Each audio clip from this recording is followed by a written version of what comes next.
मुद्दा महाराष्ट्रामध्ये सुरुवातीला बातमी आहे। महाराष्ट्राचे उपमुख्यमंत्री आणि अर्थमंत्री देवेंद्र फडणवीस आज पहिल्यांदाच राज्याचा अर्थसंकल्प मांडणार आहेत। देवेंद्र फडणवीसांच्या अर्थसंकल्पाकडे संपूर्ण महाराष्ट्राचं लक्ष लागलंय।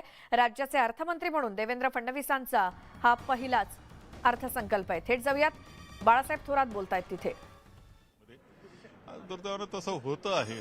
आता या अर्थसंकल्पाकडून एक शिस्तीची अपेक्षा आहे, आर्थिक शिस्त असली पाहिजे। दुर्दैवाने ती दिसत नाही ही अवस्था। हे 6 महिने आम्ही पाहिल्यानंतर काय चाललंय हे समजत नाही अशा परिस्थिती आहे।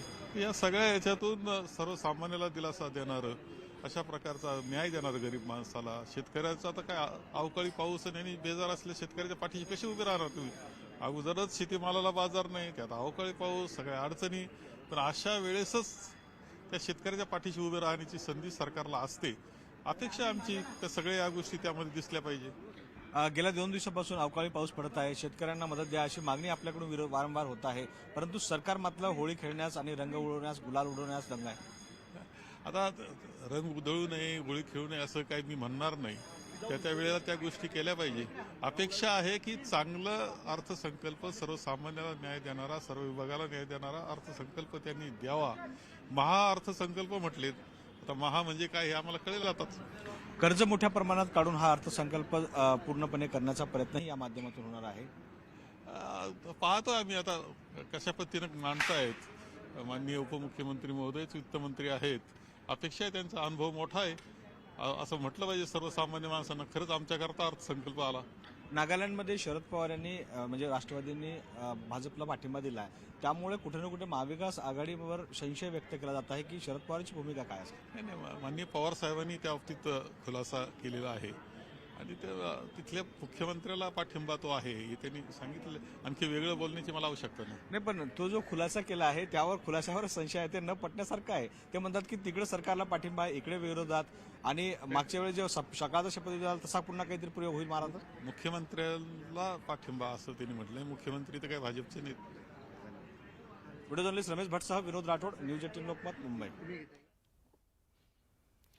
तर अर्थसंकल्पाकडून सर्वसामान्यांना देखील अपेक्षा आहेत आणि विरोधी पक्षातल्या आमदारांनी सुद्धा मोठ्या अपेक्षा व्यक्त केलेल्या आहेत। महाअर्थसंकल्प असं म्हटलं जाते, त्यामुळे थोड्याच वेळात आपल्याला कळेल देवेंद्र फडणवीस अर्थसंकल्प कशा पद्धतीने मांडतायत आणि नेमकं सर्वसामान्यांना त्यातून काय मिळतंय याची उत्सुकता आहेच।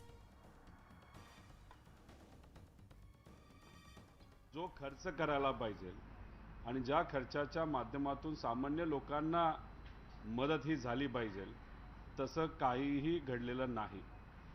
तसंच मुंबई महानगरपालिकेचे इलेक्शन आहेत, त्यामुळे या सरकारला विनंती करतो की फक्त इलेक्शन डोळ्यासमोर ठेवून हे बजेट सादर करू नका।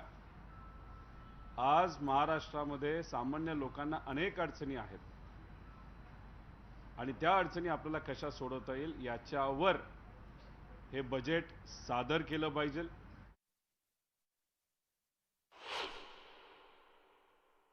केवळ मला वाटतं की निवडणुका सामोरे ठेवून शब्दांचा, आपल्या आकड्यांचा छल करणं आणि शब्दांची फेक करणं आणि भुलभुलैया सारखं निर्माण करून लोकांना भुलवणं, एवढं मला अपेक्षित या म्हणजे या अर्थसंकल्पामध्ये मला दिसणार असं मला अंदाज येतो आहे। मुळात या राज्यामध्ये ज्या गोष्टीची आवश्यकता आहे तिकडे फोकस करून हा अर्थसंकल्प असावा अशी सर्वसाधारण महाराष्ट्रातील लोकांची अपेक्षा आहे।